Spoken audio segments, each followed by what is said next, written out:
Xin chào, my name is Björn from the German Chamber of Commerce in Vietnam, short HK. Today we will introduce a somewhat underrated investment location to you. I'm here with my colleague Chang. Hi, and we are now on the new expressway from Hanoi to our destination, Phong. You know, Chang, when I first came to Vietnam, Phong has been introduced to me as somewhat scrappy. It certainly has a bad reputation.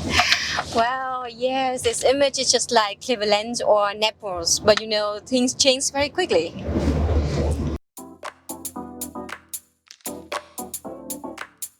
Phong is located in northern Vietnam. It has the strategic position at the mouth of the rivers Bạch Đằng and Cấm, which discharge into the Gulf of Tonkin. The Vietnamese capital city of Hanoi is about 90 kilometers away. Phong is therefore sometimes called the outport of Hanoi. However, it certainly is a municipality in its own right. Phong is the third largest city in Vietnam with 2 million inhabitants and has a vibrant history of over 2,000 years. Phong has changed due to the city's favorable geographic location and recent infrastructure developments. Phong has a strategic location to serve as an outport for northern Vietnam and southwestern China, with Hong Kong and Shenzhen in reach in less than 12 hours trucking. In 2019, the first two key economic zones of Ho Chi Minh City, Đồng Nai, Bà Rịa Vũng Tàu in southern Vietnam and Hanoi, Haiphong, Quảng Ninh were announced. The city was now a spearhead of economic modernization in Vietnam. So traditionally, Phong is a port city.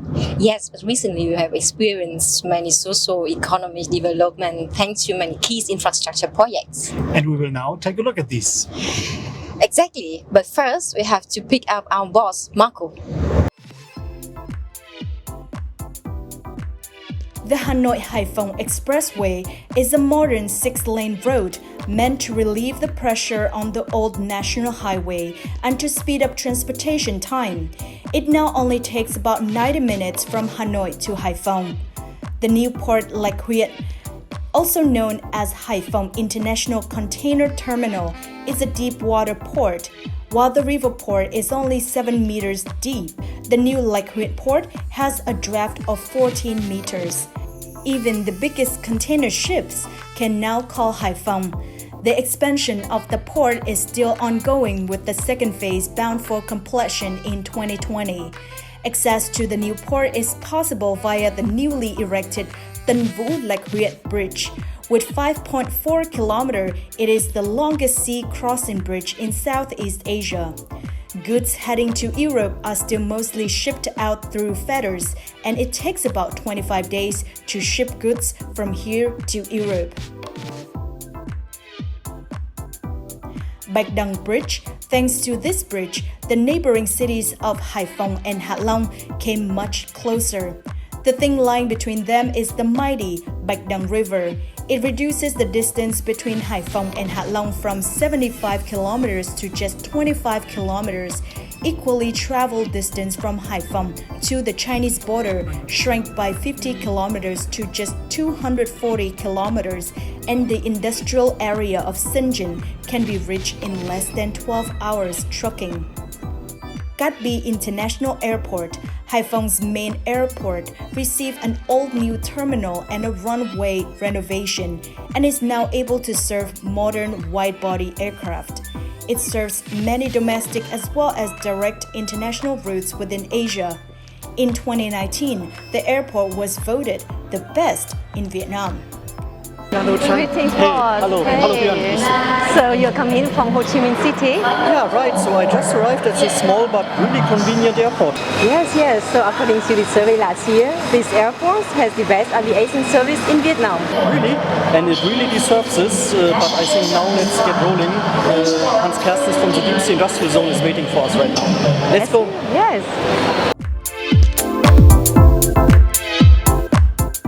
Hey, morning. Good morning. Welcome. Welcome. Hey, nice to meet you. We have now arrived at deep sea industrial zones, which many of the customers within our location analysis services have visited.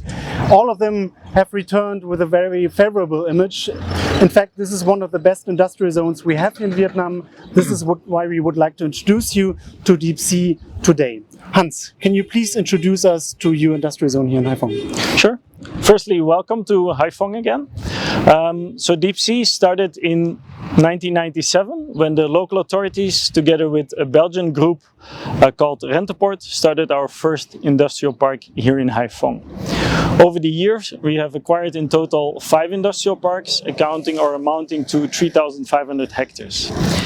We do not only look after the infrastructure and the utilities in the park, but we also make sure that we provide services to our customers so they can focus on their core business, such as, for instance, helping them to set up with the legal entities when they first come to Vietnam.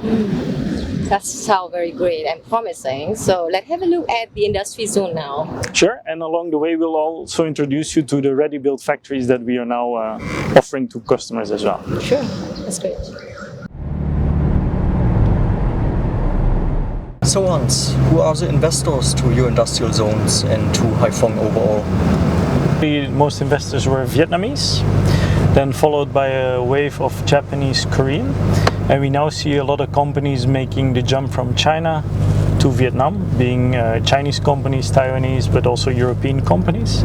And we see quite a lot of different sectors in North Vietnam, ranging from chemicals over automotive into electronics. And there are also a few German companies already, right? Well, in Haiphong there are several German companies. There is Seidensticker, there is ZF, there is Tesa, and for us the first German customer we had was Knauf. Producing gypsum boards.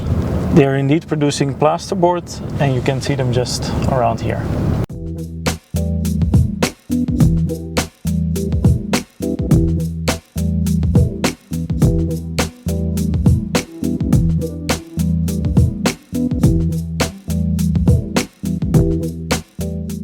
We now have arrived at a place that we regularly introduce to our customers.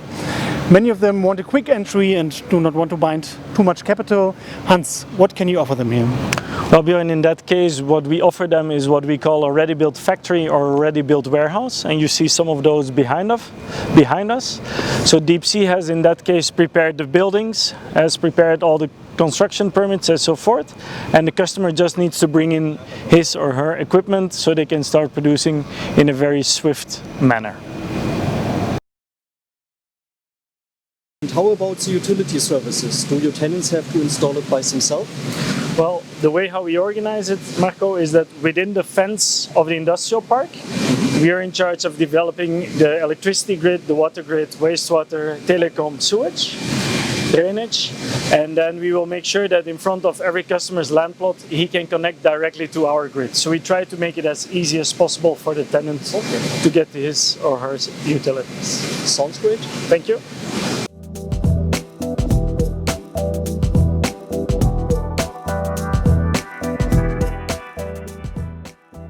This is the factory of Bridgestone. They invested $1.2 billion here. It is the biggest tire plant they operate worldwide. So Hans, what are the main advantages of Deep Sea? Well, I think if you look besides our location, which is very unique, so being so close to the port and infrastructure, we have the best tax package available in Vietnam, allowing companies to pay less than 5% on average tax on profit in the first 15 years, which is without any conditions for minimum investment nor amount of labor. And could you describe Deep Sea in just 2 words? Well, I think in 2 words, we want to be sustainable and we want to be smart. In those 2 aspects, we're continuously trying to innovate the park in a much better place. If you look at the road, for instance, what do you see? For me, it looks rather normal. This is actually the first road made in Vietnam out of recycled plastic. Wow, that's really impressive. I think sustainability is a very important topic for international investors. So how Deep Sea will evolve this in the upcoming years? Well, I think one of the main items that we are developing on the sustainability side is that we're now working to generating our own electricity within the park by renting the roofs of our tenants, and we install solar on that. We also develop wind energy and waste to energy. Besides those developments, we want to focus also on the parks that we have in Quang to develop them further and to focus on ready-built units for the market. So I see that you are planning to remain the biggest industrial zone operator in Haiphong, right? Well, we have strong ambitions to be known for quality and to contribute to the local economy. Thank you very much. The city itself has become enormously popular with industrial investors domestically and from overseas. From 2015 to 2019, the accumulated international investments grew by 2/3 from $11.2 billion to $18.7 billion. Biggest investor is LG with over $4.6 billion. Bridgestone, located at above-mentioned deep sea industrial zones, has invested $1.2 billion into the biggest tire plant it operates outside of Japan. Chinese companies also show increased interest. From Germany, notable investors are Knauf, ZF, Zeidensticker, Teda.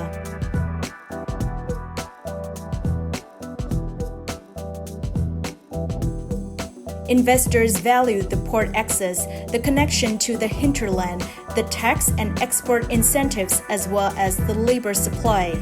Another milestone in the city's economic development was the establishment of Vietnam's first big-ticket national automotive OEM, VinFast. Because of the strongly evolving industry in its city borders, Haiphong is experiencing unprecedented GDP growth. The local economy's expansion accelerated from 10.17% in 2015 to 16.68% in 2019. While the population of Haiphong remains fairly stable, with roughly 2 million inhabitants, the city's face is changing quickly.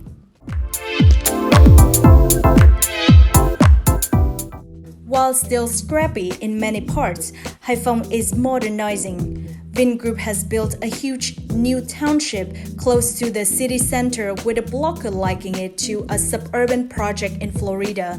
International schools like QSI and hospitals like Vinmec complete the necessary infrastructure for international residents. While the Avani Hotel in the past was kind of the only recommendable place to stay in Haiphong, new hotel projects such as Vinpearl, Mercure, Pullman, JW Marriott, and Hilton are either already completed or slated for operations in the short term. These developments signaled a growing demand for accommodation for business and leisure travelers. While the city is now dashing into the 21st century, it also sports many vestiges of the 20th century. Haiphong has a beautiful old town, and the architecture of French Quarter is still preserved. Halong Bay, Cat Ba Island, as well as the mountains to the north are well suited for quick getaways.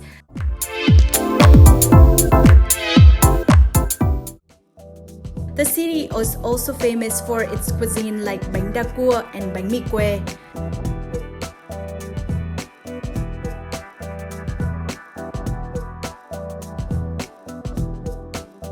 The coming years will bring further modernization of the city's landscape and development of the economy. A key movement will probably be stronger integration and cooperation between Haiphong and its neighboring province of Quang Ninh, of which Halong City is the capital. The Bạch Đằng Bridge is the cornerstone for this development. Deep Sea was a driver for development of modern industrial zones in Haiphong from the 1990s and will hence develop industrial zones in Guangning too. Over the course of the coming years, a huge chunk of Bay Area surrounding Haiphong could be transferred into a sprawling manufacturing complex. Within this vision, Haiphong and Western Guangning Province would be a logistics and industrial hub, while Halong City and Eastern Guangning Province, including famous Halong Bay, would develop into a modern tourism and service center. This development could ensure a sustainable growth path for the region and improve the livelihoods of millions of people. For many years, Haiphong had a really bad image of a scrappy city, but this is surely changing. The infrastructure we showed you today plays a key role in transforming to a logistic and a manufacturing hub. This city is surely worth taking a look at as an investment location. We think Haiphong is the most underrated city in Vietnam, but indeed it gives a lot of opportunities. So, see you in Haiphong. Bye.